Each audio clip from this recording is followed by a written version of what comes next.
7 అవతారాలు నేరుగా భూమి మీదకి దిగింది నువ్వు నేను పుట్టిన ఆంధ్రప్రదేశే. మొదటి అవతారం ఏది? మత్స్యావతారం. మత్స్యావతారం దేవాలయం ఎక్కడుంది? నాగలాపురం ఎక్కడుంది? ఆంధ్రప్రదేశ్. రెండో అవతారం ఏది? కూర్మావతారం. శ్రీకూర్మం ఎక్కడుంది? ఆంధ్రప్రదేశ్. మూడో అవతారం ఏది? వరాహ అవతారం. వరాహ క్షేత్రం ఏది? తిరుమల. ఎక్కడే?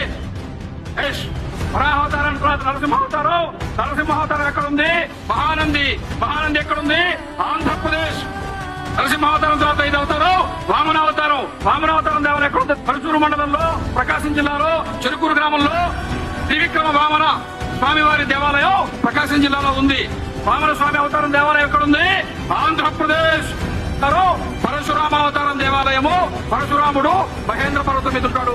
మహేంద్ర పర్వతం శ్రీకాకుళం ఒరిస్సా సరిహద్దులో ఉంది. శ్రీకాకుళం జిల్లాలో ఉండే మహేంద్ర పర్వతం మీదే పరశురాముడు ఉంటాడు. కాబట్టి పరశురామావతారం ఎక్కడుంది? ఆంధ్రప్రదేశ్. కలియుగ ప్రత్యక్ష దైవం సాక్షాత్తు వెంకటేశ్వర స్వామి తిరుమలలో ఉన్నాడా లేడా? ఏ ఆంధ్రప్రదేశ్ లో ఉన్నాయో ఆ ఆంధ్రప్రదేశ్ ని రాష్ట్ర ప్రభుత్వం తక్షణం ఇది దేవభూమిగా ప్రకటించాలా వద్దా?